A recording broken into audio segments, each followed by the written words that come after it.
Hey everyone, thank you so much for tuning in. We are delighted to be together for our very first ANOMACON. Woo, go ANOMACON! I'm Kim Moser. I'm a paranormal investigator and researcher. I would also classify myself as being a sensitive, not quite a full-fledged medium. And I'm Chelsey LaSalle. I'm also a paranormal investigator, and I would classify myself as a medium in a sort. I don't like that. I don't like how I said that. I have a sorting hat of my mediumship abilities. I am Chelsey LaSalle, also a paranormal investigator, and that's right. And that's Dead Bell. Who also needs its own credit on anything we do. And I am a practicing medium. My name is Amy Murphy, and I too am a paranormal investigator. I'm a TV personality and actress, and I would classify myself as a medium, and with a little bit of channeling abilities, I guess you'd say. Yes. So I think maybe how we're going to start all of this is talk about our time together investigating, and also what we, I guess, would classify as being our mediumship journey. It really seems to strengthen the mediumship, the evidence we get when we're investigating together. And Chelsey and I have been doing this for a while together on our own.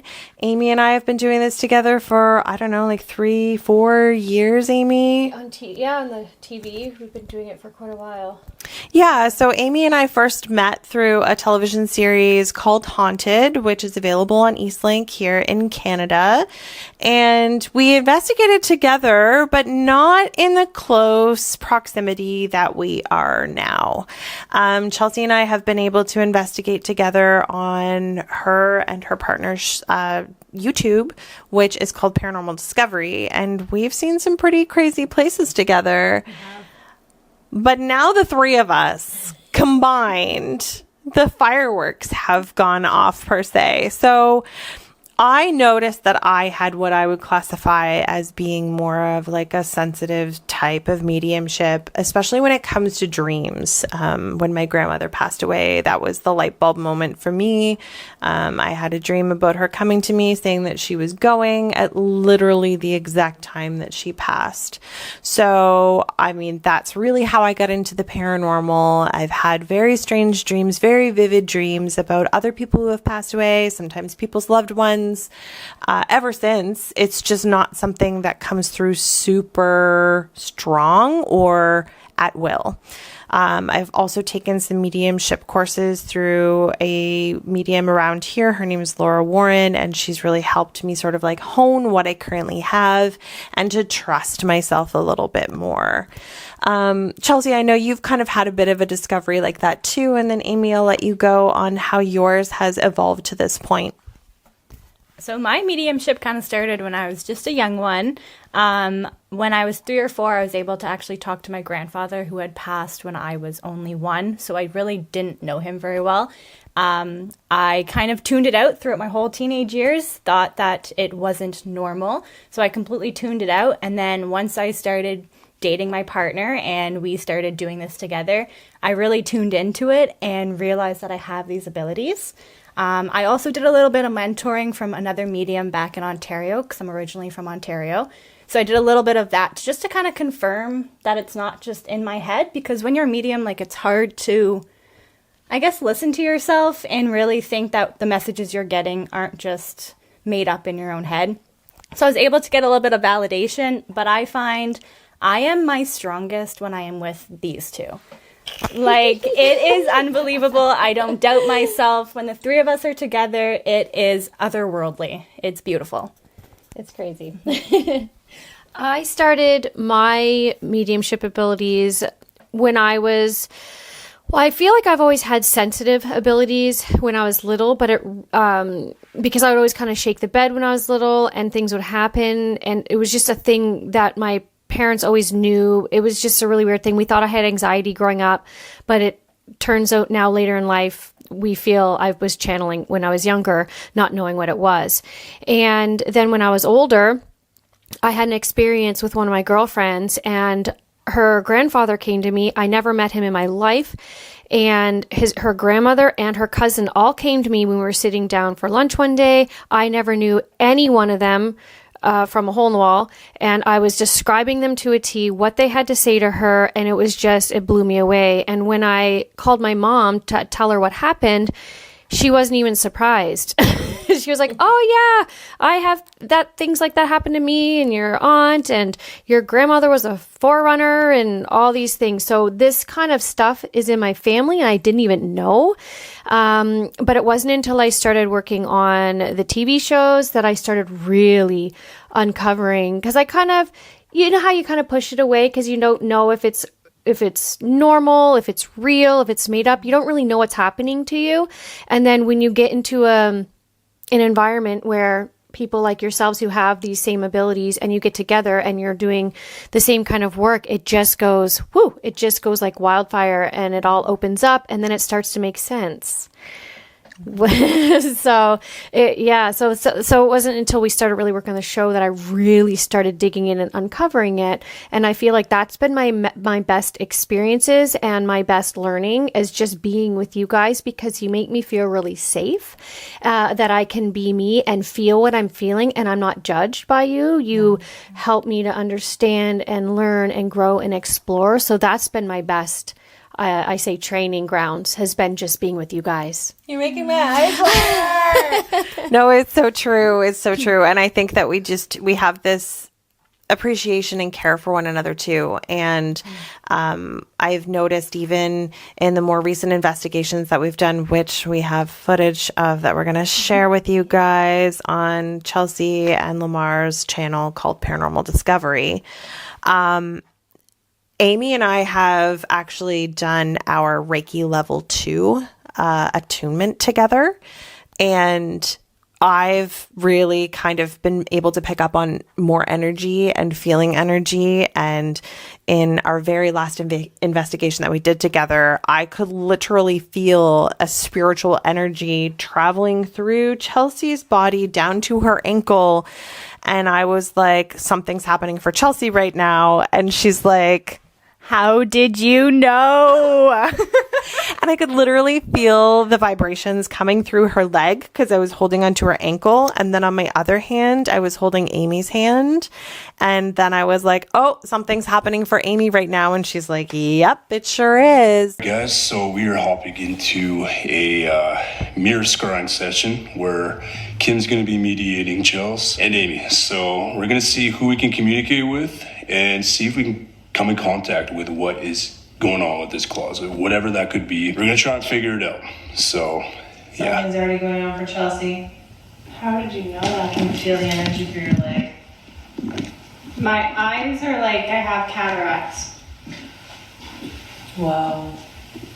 So it's really interesting to see how, we've all had a little bit of our own growths, but again, together, it's like we are this conductor. It's really quite wild. What I do want to mention to Chelsey is because not only are we just talking about our mediumship abilities and our own journey together, but we are here in Nova Scotia, Canada, which is completely surrounded by the ocean. Both Amy and I are from Nova Scotia. Chelsey is not, but she's from Ontario, and we thought it would be really interesting to touch on maybe why we feel Nova Scotia in particular is so haunted. I have always been in love with the landscape of Nova Scotia and felt like this little cheerleader for tourism here in Nova Scotia. And I'd really like this opportunity to continue to do that, but also from a paranormal perspective. So Chelsey, maybe you can tell our audience here a little bit about Ontario, what you know about the paranormal in Ontario, and also how you feel that Nova Scotia is more heightened and maybe why. So I lived in Ontario for 25 years. And to be honest, the folklore and the superstitions that we had back in Ontario are nothing like what they are here. It's not talked about as much. It's not what it's like here. I don't know how to explain it, but it's when you come to Nova Scotia, you feel it. You feel it in the air, you feel it in your bones, you just feel it everywhere. And I think it has a huge thing to do with the ocean, right? You are surrounded by the ocean, which obviously we don't have back in Ontario, and it's just everywhere. And I feel like that plays a ginormous part in it. And it's just the connection that Nova Scotia has with the ocean, all of the stories behind it, it just brings it all together. So I've had the privilege with my partner Lamar on our YouTube channel to kind of travel all over North America and visit a lot of different locations, haunted. And I find that the haunted locations here in Nova Scotia that we've recently investigated on a new show called Haunted Heart and Soul have really just made me feel even more connected to Nova Scotia. I just have to say too, because I don't know that she's gonna do some shameless self-promotion right now, and you can't see it, but she actually loves Nova Scotia haunted houses so much that she has a leg tattoo that is a combination of 3 of her favorite old / abandoned / haunted houses. I do. Can we get a close-up on that? Hello, come here. What? Close-up. Close-up moment. That's amazing. It's how much I love it here. Oh, And I dear. love it here so much because of the folklore, the superstitions, the history, the amount that people are willing to talk about the ghost stories here. And it's not shamed. It's not put to shame. It's a part of our history. And it is so welcomed here, which in my personal experience, I didn't have that back in Ontario. We are surrounded by the ocean, which to me is life and death. So much life and death happens. Yes, the ocean is so powerful. There's Dead Bell. Dead Bell. He was agreeing with me that the ocean is very powerful. It just has so much energy. And also, I would say too, because a lot of lost souls are out to sea, whether it be lost or drowned or anything like that.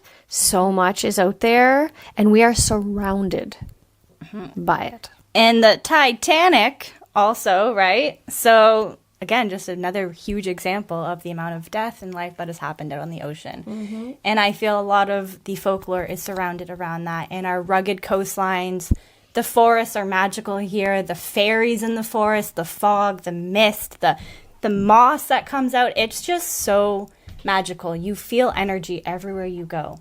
You look at all of the old houses. We have the widow walks. We have just so much beauty and history, and it's just, I don't know. I love it so much here, and I don't know. I just love it here. You are an honorary Nova Scotian. Yes, yes. Thank you. Thank you. I do think there's also something to be said about our culture and the people that we have here in Nova Scotia too. So we have a really, really rich Indigenous history. You know, a lot of probably our relatives come from Celtic roots. With all of those people coming here, they came with their own superstitions and traditions. And we also have a lot of history / folklore to attribute to a very well-known author named Helen Creighton. She wrote a book called Blue Nose Ghosts. So what she would do as a historian, she would record both sound. In very early times, she would go out to some of the really crazy islands we have that are on our rugged coast, some of the lighthouse keepers. She would listen to them and record their seafaring songs. She would also just, handwrite some of the superstitious things that some of these people on the islands and small communities would say. So we're fortunate that we're aware of so many of these little tidbits of superstition here. And like Chelsey, you were saying with the widow's walks, we also have some really interesting architecture in a very old and haunted town called Lunenburg, and it's called the Lunenburg Bump, and it's also their kind of version of a widow's walk. So a widow's walk, if you're not familiar with what that is where traditionally a seafaring wife would be at home waiting for her husband or her sun. Usually it was predominantly men who did that type of job, whether they were fishermen or just, working on a boat, whether it was in the trades or whatever. And as you both mentioned, the sea is a very powerful force, and they would go up to the Widow's Walks or the Lunenburg bumps, and they would look out onto the water and hope and pray that they would come back alive and safe. So a lot of times there's some superstition around captains. Sometimes they would also tattoo things on themselves. They would tattoo pigs on top of their feet because pigs, swine, anything of that nature, if they were being carried on a boat, they would float to the top. And so sailors thought, since a lot of them didn't know how to swim, that if they had a pig or something tattooed on their foot, that they would also float. That's a fun one. It is. It really is. But I mean, get some pigs on our feet. the traditions here run pretty deep. I know a couple. Let's hear them. Okay. So have you heard of the superstition about the bananas? No. Okay, so sailors were forbidden to bring bananas on their boats. It would bring bad luck. Did you know that? No. Okay, so you might not want to bring a banana out next time you go out on your boat. Noted. Yeah, so where it comes from is where it probably came from just the fact that in the high winds, the high seas, the bananas would get destroyed. But their superstition was that it just was like bad energy, and they might get a shipwreck because just it coincided, like the shipwrecks coincided with having bananas on the boats. So then the sailors started forbidding bringing bananas on the boats. I had no clue about that one. It's a good one, eh? Have you guys ever heard of the devil's footprints? No. You have? I feel like I've heard of it, but I don't know exactly. So it kind of ties back into our Indigenous roots here in Nova Scotia called the Mi'kmaq. There is a spot in like Beaver Bank area that is said to know that the devil walked the path with a bag of gold, and he would walk across, and you can actually go to that spot and see big hoof prints in the ground. Oh my gosh. Yeah. Are we going to have to go? Yes. Okay. Next episode. We'll be there. What else is interesting is I have recently investigated on another show called Paranormal Contact, and we investigate an island that has a lighthouse on it that also has the Devil's Staircase. It is a natural occurrence that's happened. It definitely looks like in the rock, though. The top of the rock is shaped different in this one sort of staircase that starts at the top of the island and works its way down to the very bottom of the ocean. And as you get closer to the bottom of the ocean, you really start to see the stairs form. So again, we're tying in to this lighthouse culture, this superstition, this whole, ocean seafaring situation with the devil. I know one more superstition. Let's hear it. Okay. Did you hear about the whistling? People are forbidden to whistle on a boat. No. Because if you whistle on a boat, you summon the bad spirits, and you summon the storm to come. Whoa. So they were only if they wanted the tides to turn and the wind to change were they allowed to whistle on the boats. Wow. I mean, it's kind of similar to the superstition of not whistling at night in the forest. What's that one? So it just says that, again, it's kind of Indigenous, but it says that if you're out in the forest and you are whistling, you are known to kind of draw out the darker entities. Oh. And they kind of are able to find you with your whistle, so you don't want to whistle at night in a forest. Or do we want to whistle? I've done it many times. It's like, or do we? And it stirs up stuff. I can't whistle. Chelsey and I have both, not together, had the opportunity to investigate. It's called the Boscawen Inn, which it's no longer an inn. It is in Lunenburg. And it was originally a house that was built as a wedding gift. And that is the very first place I ever saw a full shadow person stand like 6 feet away from me. It was a lit staircase, so the lights were on. Even though it was night, the lights were on.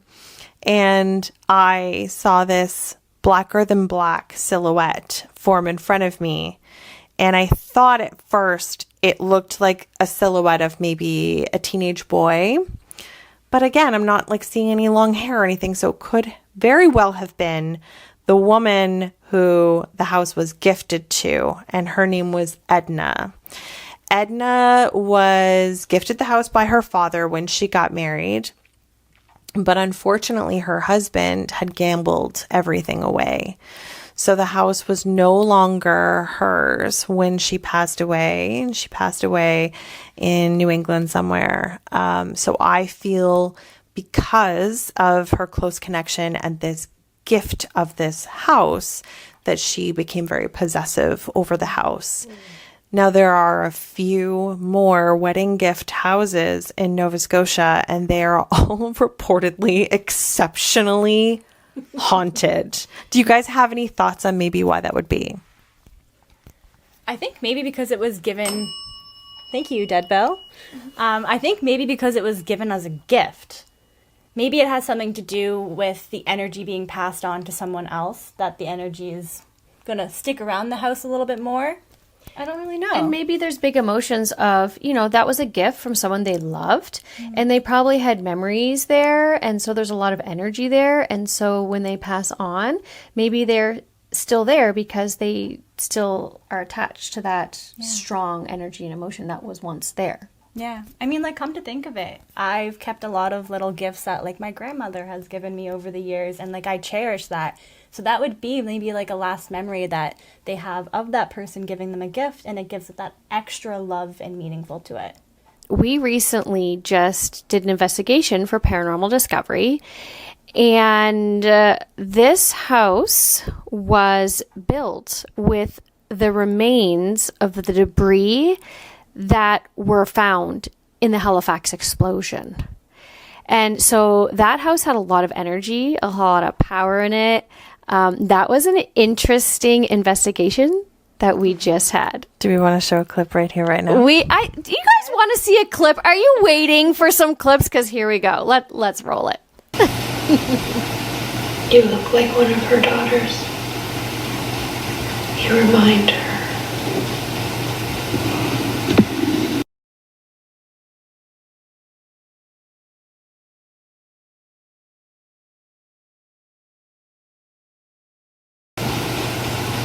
We see you.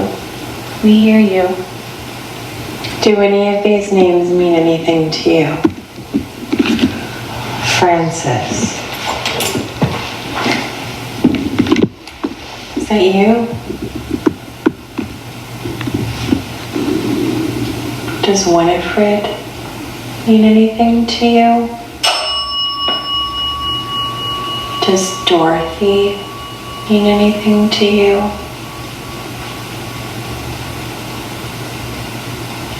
What about Charlie?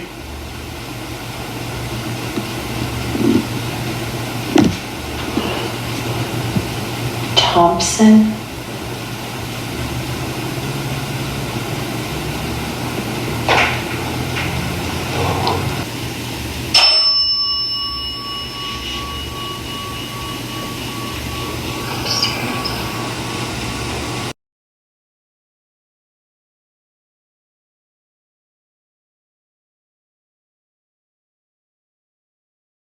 Maybe her name's Frances?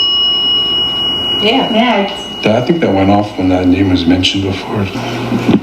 Get this. I'm gonna finish reading through this. So there's a few Thompsons that came up here in the history of the explosion. So Sergeant William Thompson died in the Halifax explosion, December 6, 1917. Another person named James J. Thompson is also listed as a fatality. And a woman named Frances Lillian Thompson was the last known survivor of the event, having lived to 106 years old. So that's super significant. That's why she was so sad, because she saw everyone. Yeah, I'm shivering right now. Oh my gosh. 106 years old. This lady in particular, I very clearly saw her. I saw her as being very old. She had deeper cheekbones because of how old she was. That she was showing me her age, that she was very, very old. And I started feeling a lot of emotions through her. And Chelsey and Kim were beside me, and they were connecting with me and, helping through the process. And Chelsey was really connecting with some emotions as well. And with the help of Dead Bell, with the help of the spirit talker, we were getting names coming through. And when Kim would say the names, you can see my demeanor dramatically change. Like Chelsey had said, it was like you heard your name for the first time when the names were coming through that were relevant to the spirit I was connecting with. And yeah, maybe Chelsey wants to kind of say what exactly that was we were connecting with. First off, I want to touch on the emotion and how strong it was. The second that I sat down and held your hand, I also started to cry. And it wasn't, again, my emotion, but I could just feel so much of the energy from this woman coming through. It shook us. So Frances Thompson, the woman that Amy was connecting with and channeling, is actually the last known survivor of the Halifax explosion.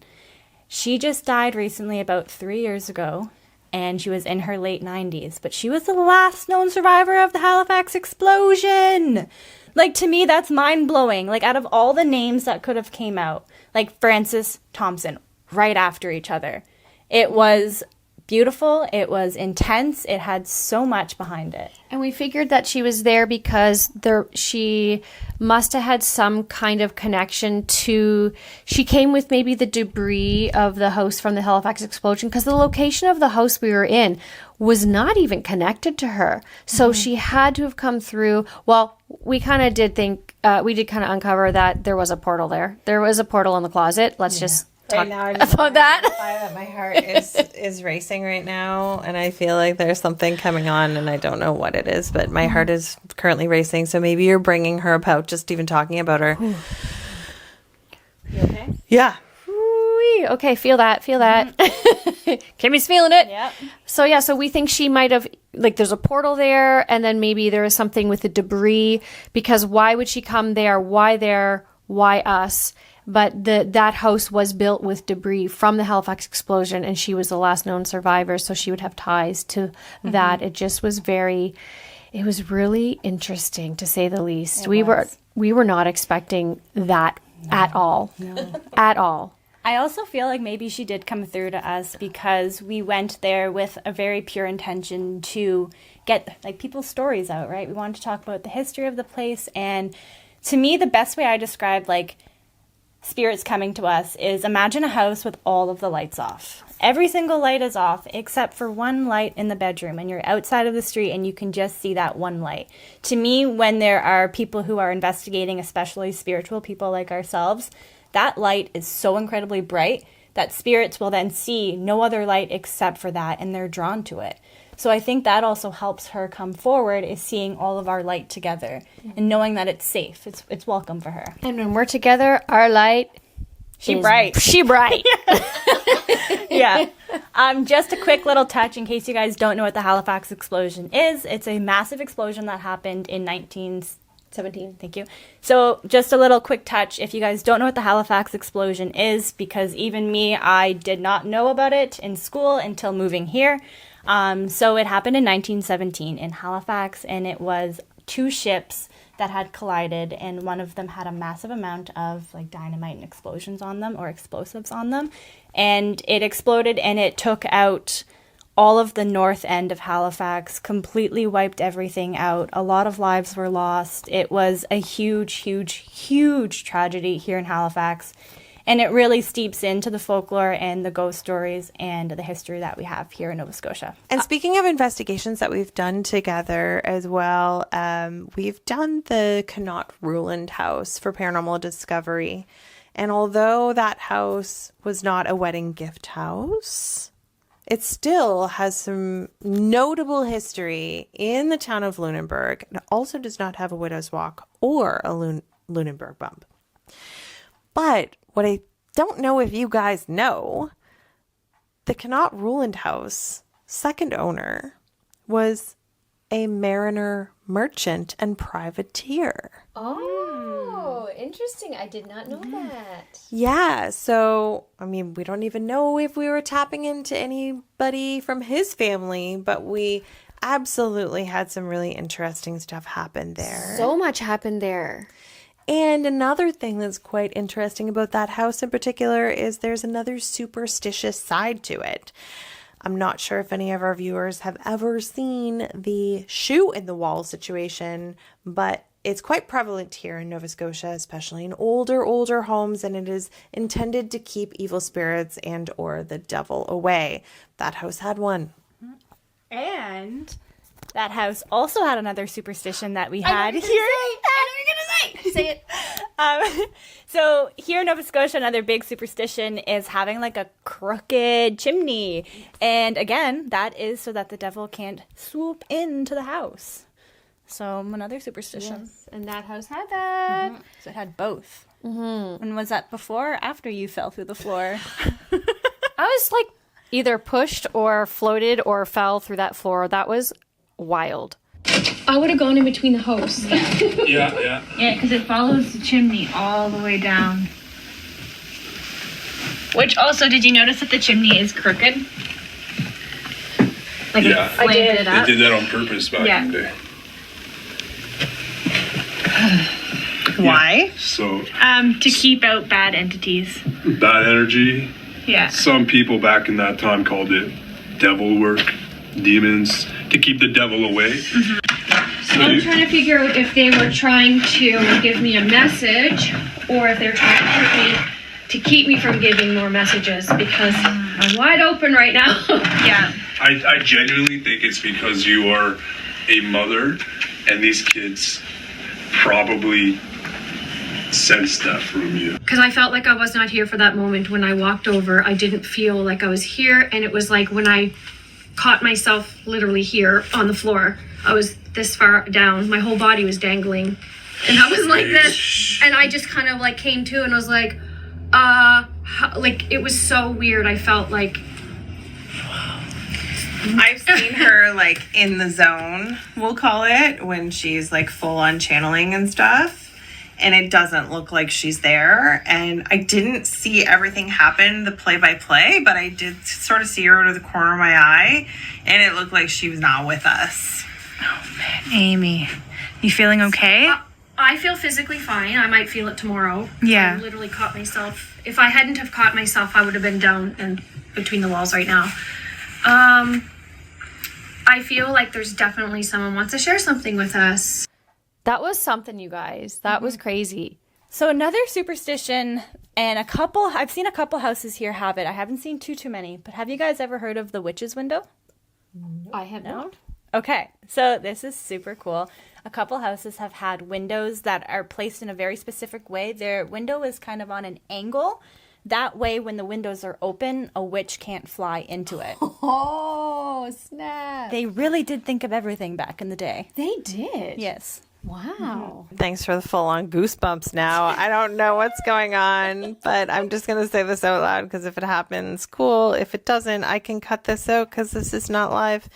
If there is somebody with us right now, I would ask if you could please make that bell go off one more time behind Amy.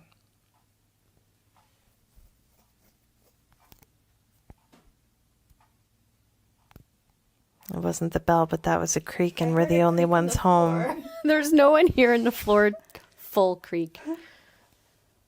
Please step forward. You guys picking up on anything? I'm feeling a little warm. Like I'm feeling a little tingly. Are you feeling tingly on Yes, your right arm? my right arm. Yes. Yes. Yes. I was scratching my arm like this because yeah. I'm like, oh, my arm. I am feeling tingly. Okay, that's interesting. Where's the bell? Dead bell. Dead bell. Wakey, wakey. Oh, okay, this is interesting. Well, I hope that you guys really enjoyed our presentation about superstitions and mariner superstitions in folklore and the combination of our mediumship abilities and how they all heighten when we investigate together. It's been a joy talking to you guys and sharing our stories together. And it's been a joy spending more time with these lovely ladies. Thank you guys for tuning in. And Dead Bell says goodbye.